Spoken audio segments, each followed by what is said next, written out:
Ruler School is brought to you by Odyssey Games, where you can go to pre-order upcoming Force of Will sets, ccgprime.com for singles and supplies, cardodoco.com for those rulers in the international market looking for product, the Ruler School Circuit Series now taking orders on our Q3 2024 circuit kits, and our guest lecturer members, Fight Ramen.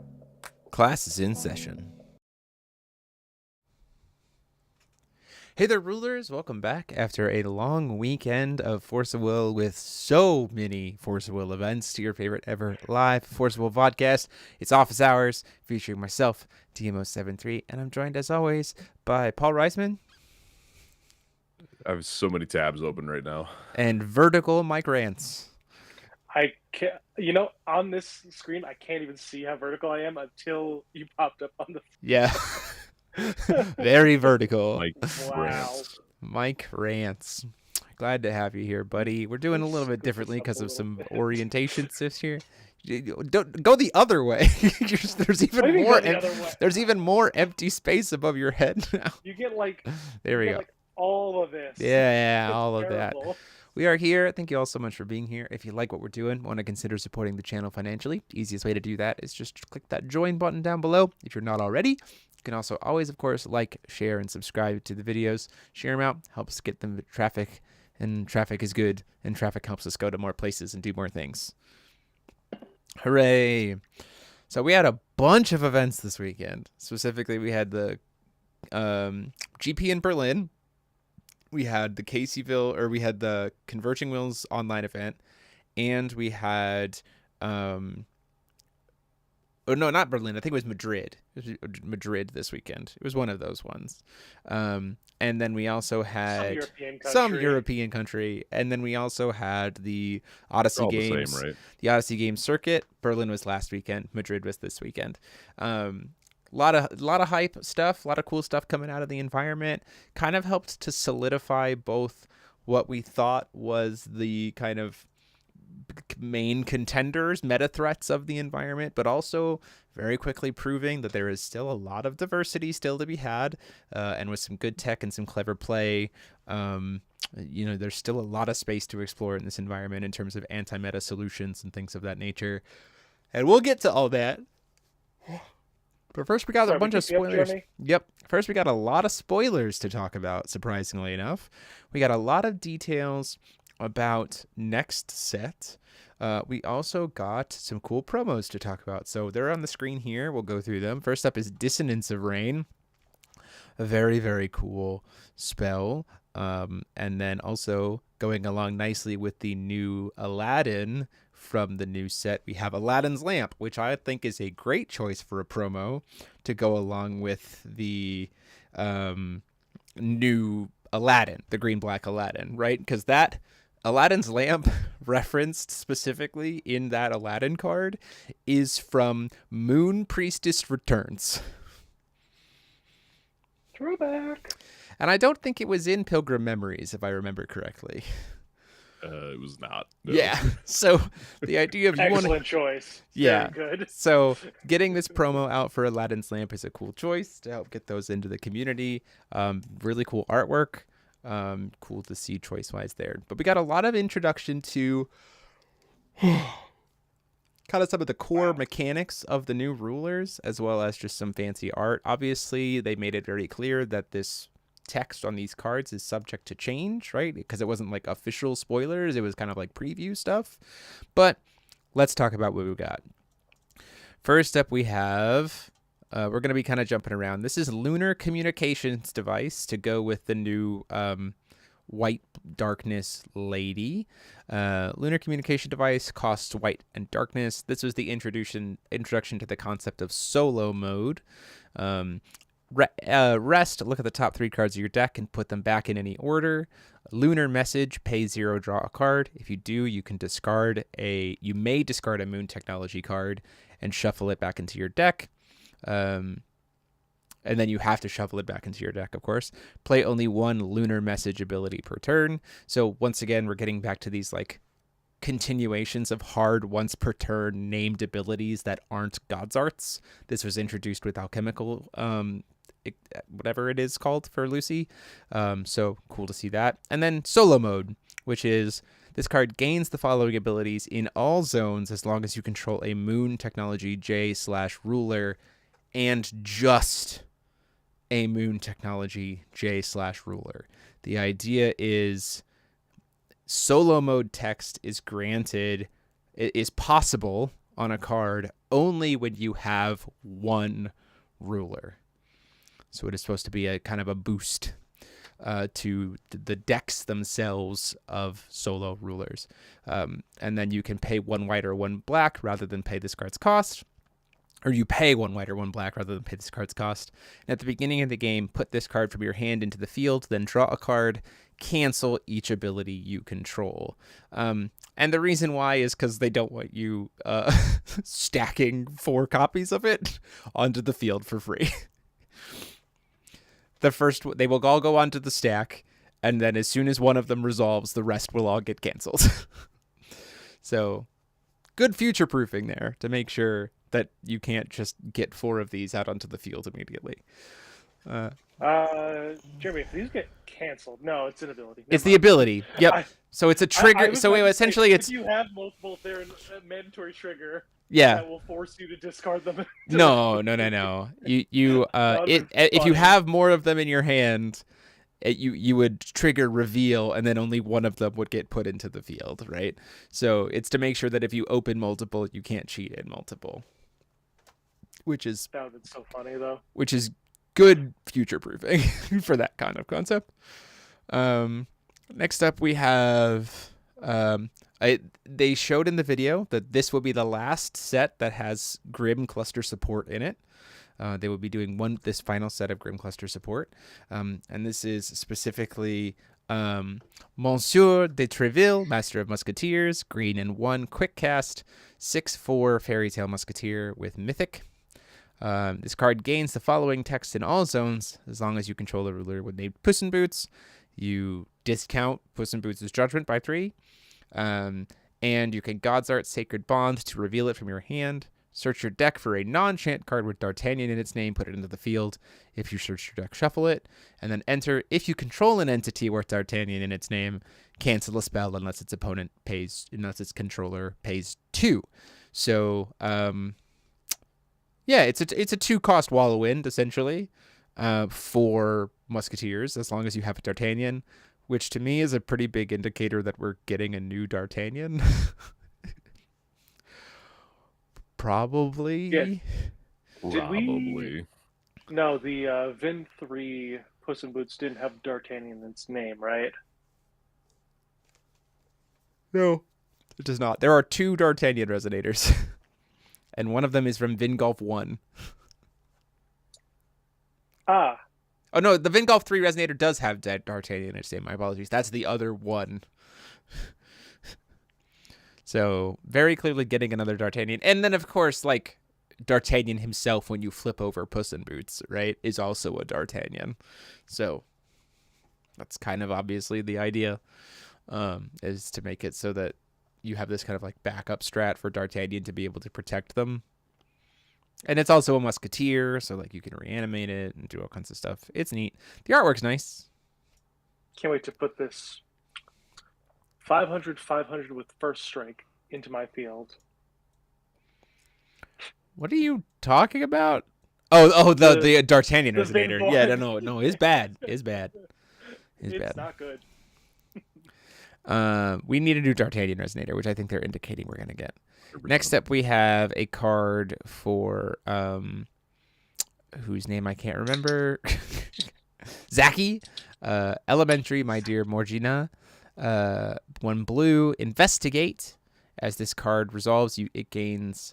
The Investigate text is at the beginning of your next recovery phase, reveal the top X cards of your deck and keep them revealed until the end of turn. You can play those cards from your deck as long as they are revealed. At the end of turn, you expel every card that you revealed. Reveal the top card of your deck and keep it revealed until the end of turn. It gains, you play this card from your deck, and at the beginning of the end phase, if this card is revealed into your deck, expel it. So this essentially is pay 1 blue, draw 1, and then at the beginning of the next turn's recovery phase, draw 2. So it's pay 1 blue, draw 3, essentially, for Zaki. which is neat. That's okay. Yeah. Yeah, neat. This is a very interesting card.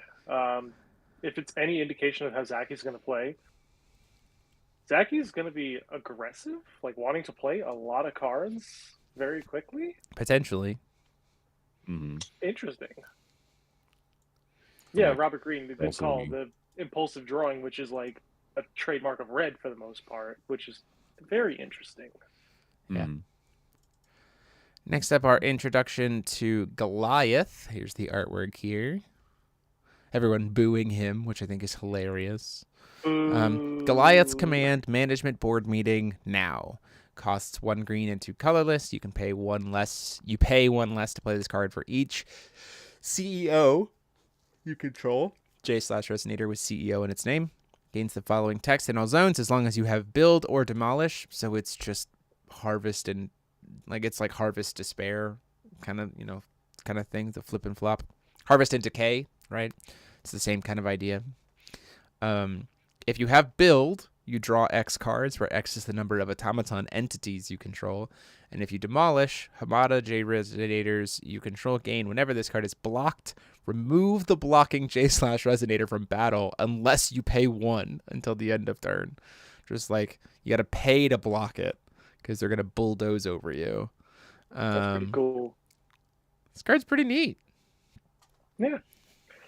Although the fact that I really like the fact that the villain has cards with CEO in their name, like watch out, Murata-san. Anyway. Capitalism. This is a social commentary deck. Someone build this entire deck and then send it to Brendan Lee Mulligan and say, here, you can fight capitalism.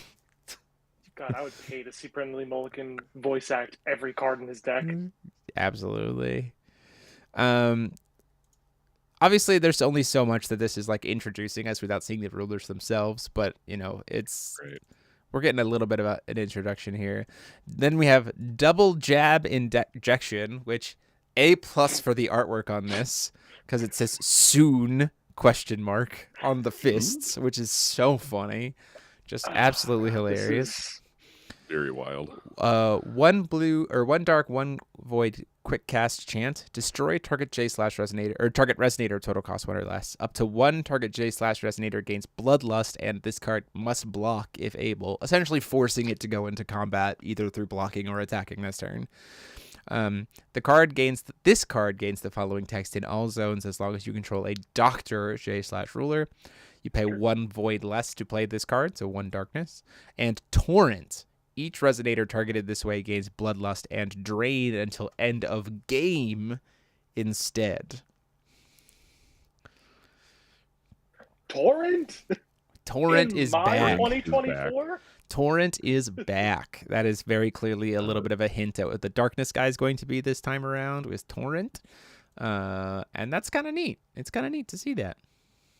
It's back in black. Yeah. Hey-o. Notably, what it is says this? you pay 1 less to play this card, so you don't get to choose not to. No, there's a lot of mandatory cost reductions currently going around, which makes a lot of people be really frustrated under Muse staring at. And I'm like, it's fine. Mm-hmm. And Mirror, technically, too. Mm-hmm. Yeah. Just be aware of that. I really like that this card references Torrent, despite the fact that Cosmore wasn't playing the game after, by the time the Torrent actually came out. So I don't know. Part of this is a flavor win, part of this is a flavor fail. I'm going to leave that to the community's judgment. Yeah, it's okay. Next up, we have Theram's Pack of Hounds, 1 Darkness Resonator, 4/2 Cthulhu with Untouchable and Limit 2. Limit is back. I gotta remember exactly what the text is on Limit. The reminder text is about when you burn a counter. Comes into play with the counter at the end of your turn. I believe you. Yeah, at the end of your turn, you remove a counter. That's what I thought. Has First Strike, Bane, and Barrier for total cost 1 or less. Whenever your opponent draws a card, they lose 300 life.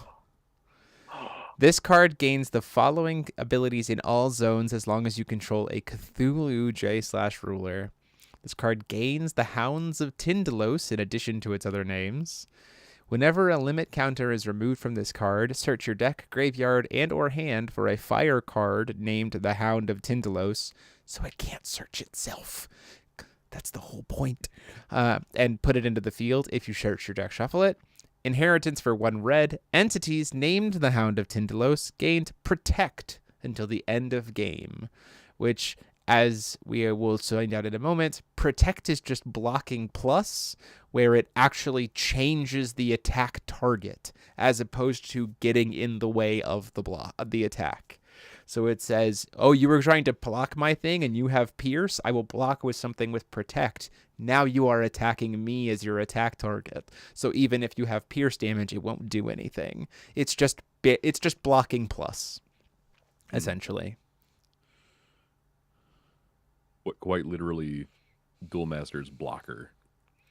Yeah, Duel From what I Master's can blocker. understand. Yeah, for sure. Basically just blocker. The counter is removed when the card attacks or blocks. Thank you, Alejandro. Mm-hmm. It's crazy how we all remember that, huh? It's very old, so it's kind of cool to see it come back. It's kind of cool to see it come back. Then we have Skulk's Assault Troopers. 1 red, 4/4 Were-Fox with Bloodlust, riding a big old motorcycle.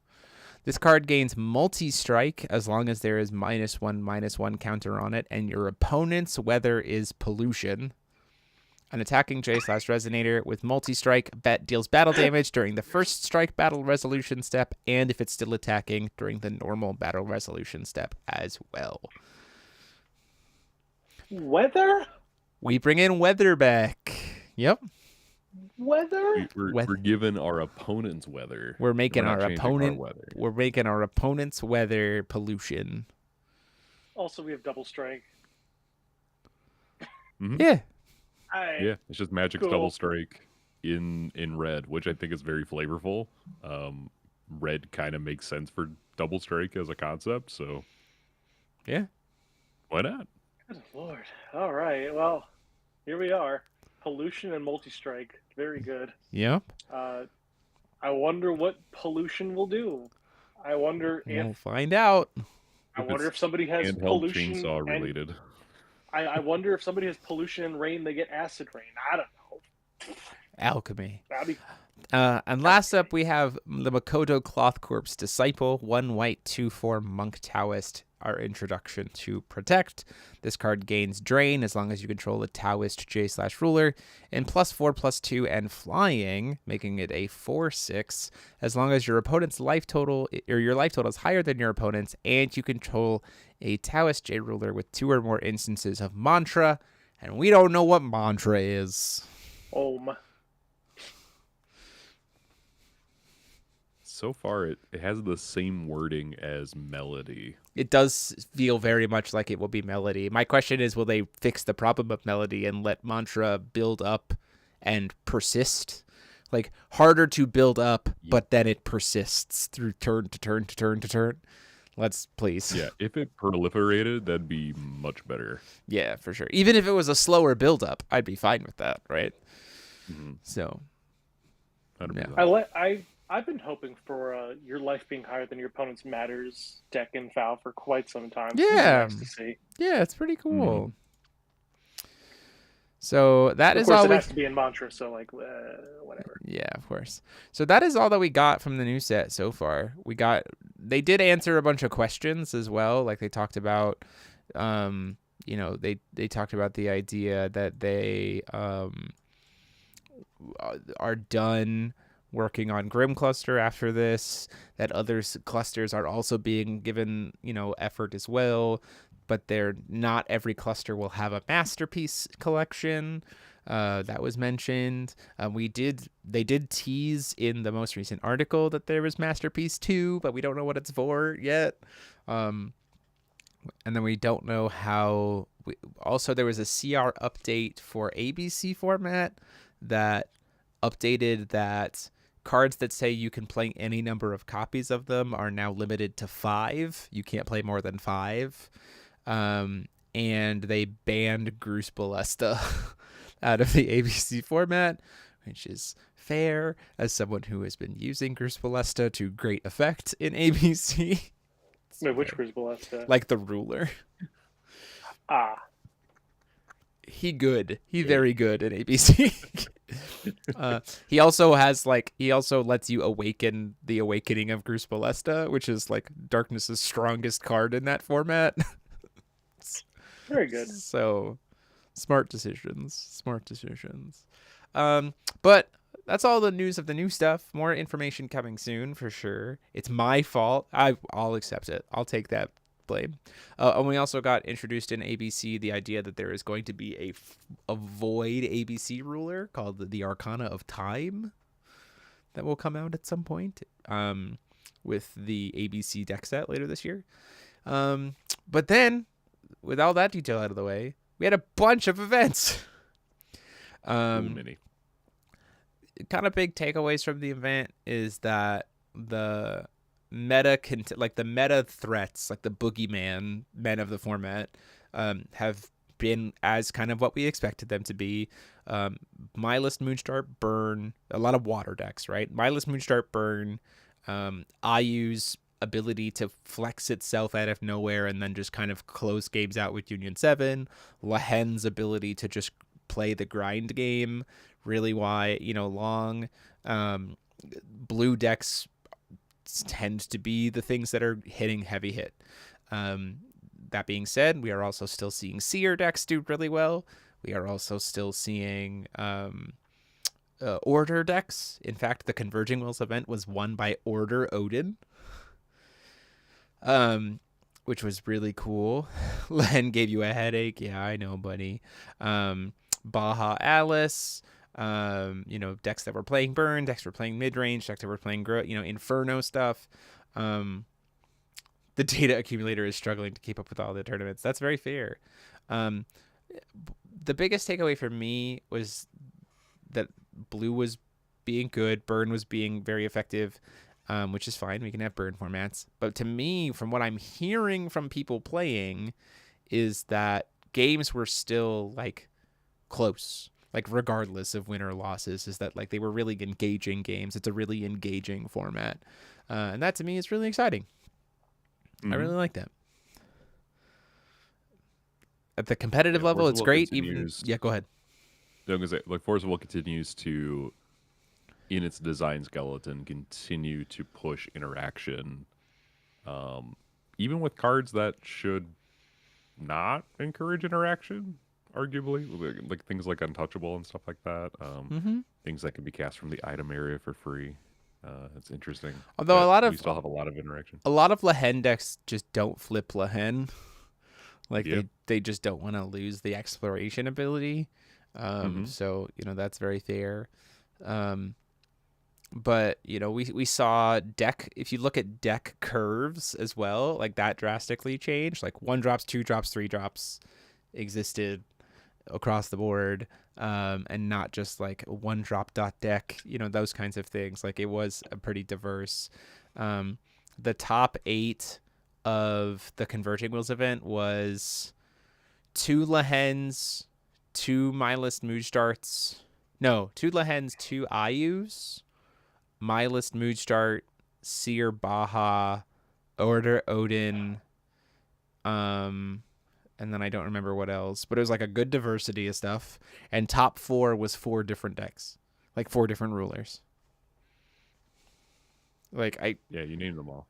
I can't really argue. Moodstart, Leon, IU, Odin. Yeah, Order Odin. Yeah, so it was 3. I think it was 3 Mindless Moodstart, 2 Lahen, Seer Baja, Order Odin, and then an IU, maybe 2 IUs. I don't remember. People can hate on some cards, and that shouldn't be I have my 3, but it doesn't feel like we're in a big tier 0 format. I agree. And I think some of the cards that people are hating on are cards that you can play around. I think I think Matthew Lindley's deck from this past weekend playing Odin was a keen example of people are trying to play Mirror. Let me resolve my 1 drop by ordering it. It's fine. No, you have to let me do this. 2 Mindless Moosh, 2 IU, 2 Lehen, 1 Seer Baja, 1 Order Odin. Yeah. And then the top 4 were 4 different decks, right? So I really like this environment. I think that the biggest piece of data is that like people need to respect burn.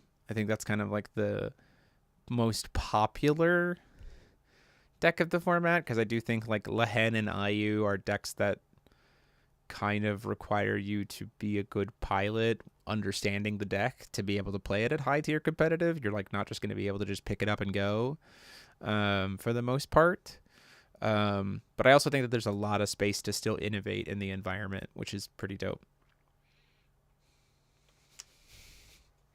And that's what I like. Can't wait to talk more about these later on this week. Yeah, and the because you're not coming to Caseyville to commentate, which means you are on tournament report work. Yeah, I am for sure. I don't really know what else to talk about, if I'm being honest. It's kind of just like this like calm before the storm, right? Where like a lot of the tournament data stuff would be stuff that I would have you talk about during the event or during the tournament report as we prep for it. Sounds like time for a deck building challenge. Not with this far. Yeah, not with 30 minutes on the clock. Vingolf 4. I think your Vingolf 4 is essentially the ABC deck set that's coming out later this year. Or Pilgrim Memories, technically. Pilgrim Memories is kind of, even though it wasn't a sealed product, but I think the ABC deck set will be a sealed product. So that's probably like the closest thing to a Vingolf 4 we're gonna get. I will say, interestingly enough, that although you don't have to work too hard, thankfully, to still find starter decks online for this set. I looked on TCG Player last night, and Lehen starter decks were still only like $24, and there's a ton of them available on TCG Player. So like that's kind of nice, right? That like starter deck product is still available. It seems like the print run went up. Sphinx feels like the card right now. Sphinx is very good. Yeah, IU, you need the reps. Depending on the brew, Lehen can be a bit easier, and Burn are preying on people paying too much life. Yeah, agreed. 100%. 100%. This is going to be an environment where, like, the idea of it's certainly not a tier 0 format. Tier 1 is wide, but all has vulnerabilities within the tier 1.5 space. Right? So, like, that's why I'm really excited to see what Caseyville brings, because there's a very real chance that we get some pretty cool stuff coming out of it. It'll be very exciting to see. Order and Yarla time. Let's go. It's a cool environment to play in. I think competitively, casually, it's even more fun. I think our locals has been really enjoying all the different variety of stuff that you can play right now if you're not really caring about trying to test for an event. But even in my helping people test for this coming event, the games have been close. You know, it's been like good grinds, good experience, good back and forth.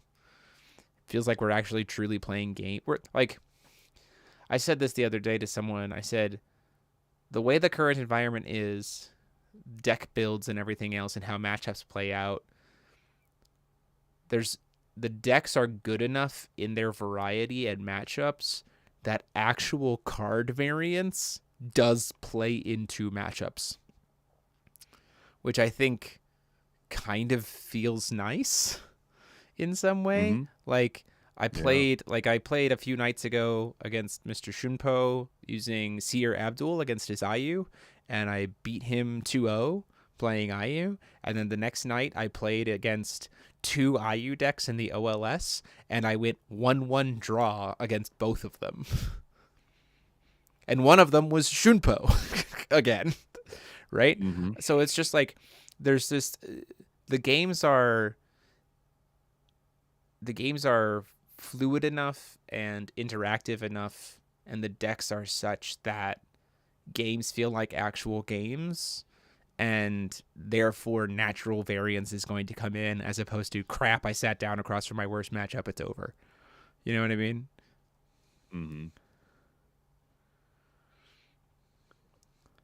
So let's Well, okay. There are things that I'm not going to be able to cover in the tournament report, Sure. like kind of questioning like the meta makeup. Like, I Right. probably will not be talking too much about that, so we can kind of treat these Mm-hmm. last few minutes as like a metagame report, if you want. Yeah. Um, which we have some of this data. I'm still aggregating it. I'm still putting it all together, and it'll all be up on the website. I'm being helped by Mr. David Curis to make all that happen. So there's a lot of different stuff happening right now.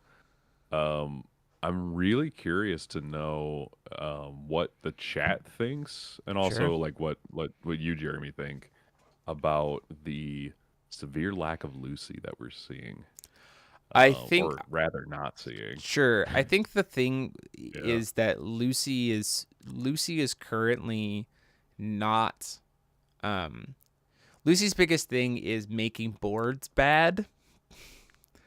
And in an environment with how good Seer is, we have 2 deck rulers that get to play some of the best counterplay stuff that make boards bad.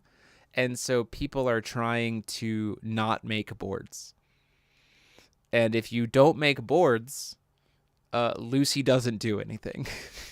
is the biggest Kind of the like reason. is the biggest weakness. It's why Mylist and Moodstart have gotten a significant boost. They're just like, I don't need to play a board. I'll just go around your elemental spirits. Sure. You know what I mean? And then I use in a similar boat, I would assume, with Union 7.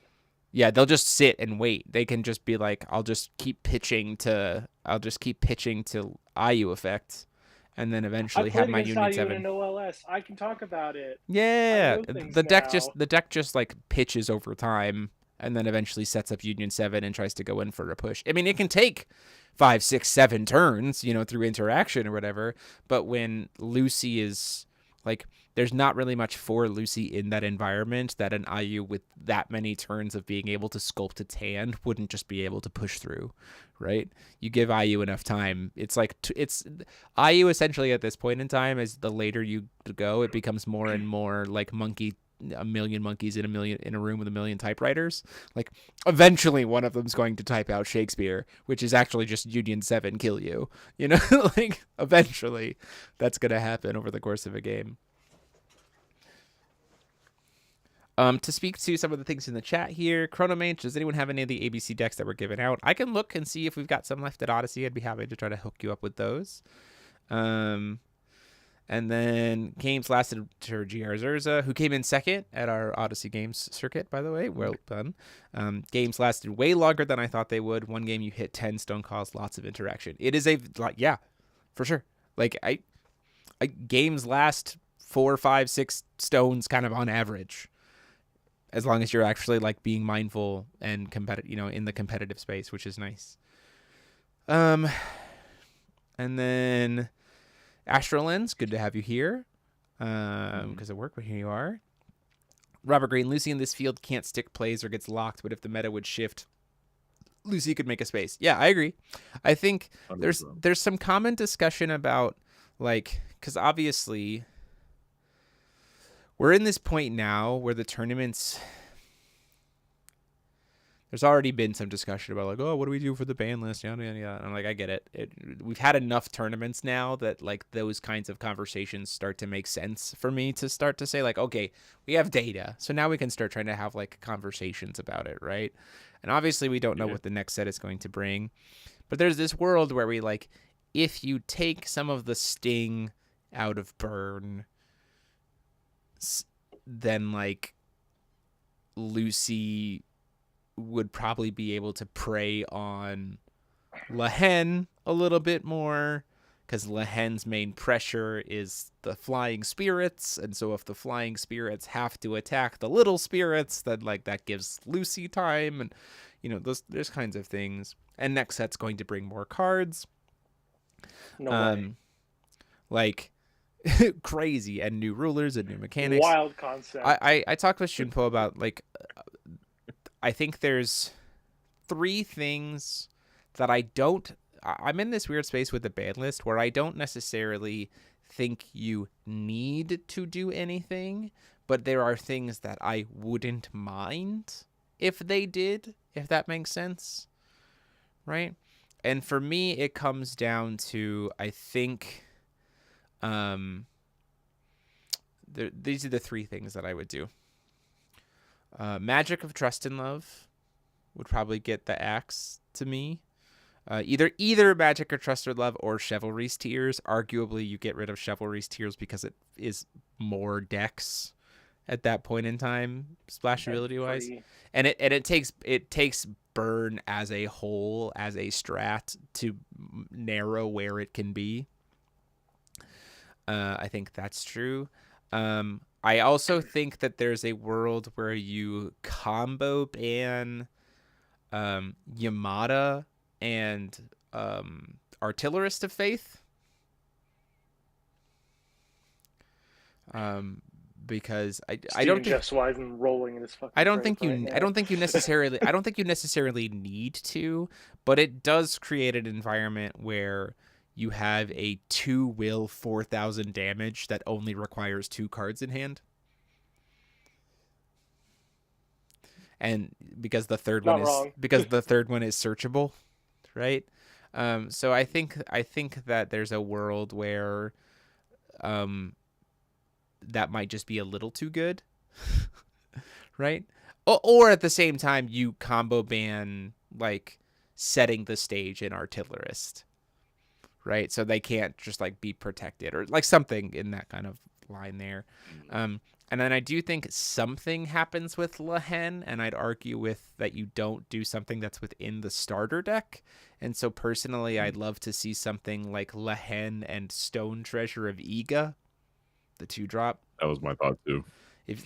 I think that the decks that I've been playing when I've been playing against Lehen, like I can get Lehen to fall behind and then stick something like a, Spirit of Storms or Reflect and Refrain or 3-drop Body or something, or like build a board that can kind of like answer them. And they're like, well, your board is all the same cost of Resonator, so I'm just going to eke a treasure and get rid of it. You know what I mean? And I think every other part of Lehen, I think you can grind through, but Lehen just having this like diggable, untouchable board wipe for 2 is like maybe a little bit too much if you feel like you have to hit something for Lehen. And again, I'm not saying you necessarily have to. Like, I think right now the environment, like I said, natural card variance and player skill still makes for enjoyable games. And did you know that sometimes when you play enjoyable games, you still lose? Like, it just happens, right? There's no perfect deck. It can happen. So, Jeremy, you're kidding. The only reason I ever have fun in Force Will is if I win. Come on. No, I disagree. I also disagree. Yeah, I've lost so much more. Push Lehen to use Flash Freeze. Yeah. Yep. Or push Lehen to use Flash Freeze, or make them play things like Flashing Smile, right? That they can't things that they can't dig for, right?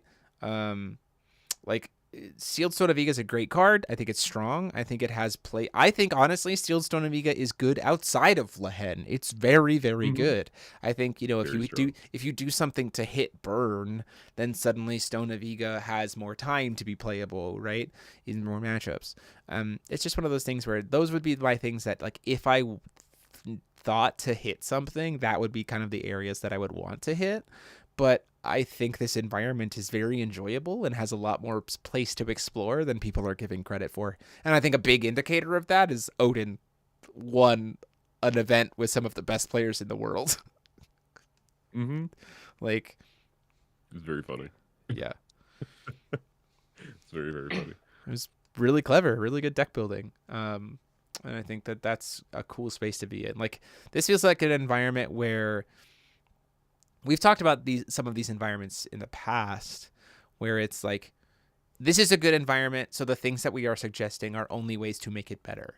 But I don't really have like actual complaints about this environment because I enjoy playing in it, which I think is a great place to be as we go into the last in-person GP in the United States for this season. Yeah, this next ban list feels like a what do we want Worlds to look like? Yeah. Right. Yep. And so, yeah, I mean, like how much interaction do you want at Worlds? Probably the max amount, knowing the company. Yeah. And yeah, I think getting rid of a pitch spell like Chivalry Tears will really improve that environment. And Yeah. I mean, you think, there's a little bit of cheese to burn, so not giving it too many like fun toys is nice. yeah, I mean, I think Um, 2 Circuit Series happening at CCG Prime at the end of July. Heck yeah. yeah, so if Definitely you're will in go. Michigan, Definitely gonna go play to that. That's the other thing too about like Chivalry's Tears in general is probably the card to hit in general. One, because like I said, it would narrow what decks could be burn, and that there are some decks that are burn that try to utilize elements that then let them use Chivalry's Tears as a protection. For instance, I was playing against a deck earlier today. I played against the Seer Baja list that Jeremy Lindley played, and he was fully tapped out going into his turn. Or he, like, pre-recovery flashes in Little Maria, and I go, cool, in response to her enter effect, try to kill her. And he goes, Chivalry's Tears in response for free. And I go, okay, second kill spell to try to stop the Chivalry's Tears from being able to reanimate her. And he went, second Chivalry's Tears. Like, free reanimate, right? And, like, that's a point of, like, at that point in time, it's like, okay. Like, I'm sure I'm not taking burn damage from this, but now your Little Maria's live, and I'm about to go get Yamada blasted by an Artillerist for 20 damage. Like, I'd rather not. But again, like, I still don't mind that deck exists, because I think that there's some cool counterplay to it, and I'm just like, in the next environment, that's a deck that I would like to see hit. But it's like, I'm okay with waiting until the next environment. And that, I think, to me, is one of the things that's a really great thing right now, because it's felt like we've had like two or three in a row environments where it's like, I like this environment. Maybe not like since Kila was been banned, I guess, but maybe even before then, I think I still enjoyed the environment. So, yeah, arguably, I think there's something about burn decks being more prevalent that makes them feel more interactive. yeah, If that makes any sense? Yeah. Because like you can actually deal with that stuff, and it feels good to cancel that stuff as opposed to here's a big old Chungus. I'm just gonna swing at you for 25. I got Chungused by a statue earlier today as well. A big old golem from Lehen. It's just like, golem. It's like that Chungus is okay. We like that Chungus. Get Chungus. We just don't like Chunguses that you can discard for burn damage and then reanimate. Yeah, for free. Yeah, for sure.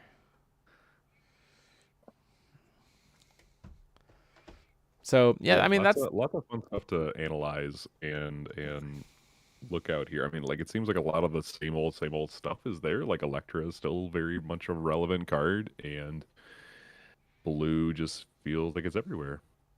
Yeah, it's definitely water format. For the first time ever. Yeah, wow. It's definitely water format for sure. Although there are some wind rulers that people shouldn't be counting out. Paul, when are you going to bring Olivia to a tournament and sweep with her? First, Paul has to come to a tournament. Yeah, I have to get time to come to a tournament. Yeah, Sad. It's difficult. It's okay. Difficult. I'm labbing Olivia. Yeah. With Patrick. There you go. It's okay. There you go. It's gonna be fine. We are labbing. Well, some housekeeping tips for tonight before we go. We can kind of have a short. Before the housekeeping. Everybody in the chat, put a Kiki in the chat if you want to see me make Jeremy have an aneurysm right now. I don't want to have an aneurysm. I don't want to die. You would like do it. If you would like to inflict Jeremy with physical illness, please put a Kiki in the chat. Yes. Thank you, Paul. Sweet. No, say no more. So arguably don't. Arguably don't do that. It's fine. Oh my gosh. Actually, it worked out. Isn't too bad. It worked out. Yeah. If I just move myself up a little bit, this is actually much better. Wow. Why did I do this from the get-go? I asked you to, and you were like, maybe I will, and then just didn't. All right, well, this is going to be the only time you guys see me do this. So, like, next time I'll be in the old spot. Yeah, for sure. It's all good. Damn. You know what? I'm sorry to disappoint everyone in here. Jeremy did not go wild on this one. I did not suffer an aneurysm. That's Um, so sad. So housekeeping for this week is that this Wednesday we will have a feature match between Violet and Joan d'Arc plus Kane. It was a very cool match. Paul will have a tournament report for us up later this week. And then this weekend, we got... thank you, guys. Okay.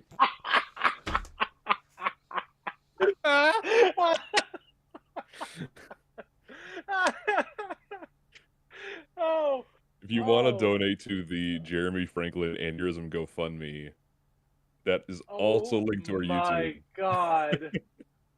Gunslinger Otaku, that comedic timing could not have been better. That was unreal. Jeremy,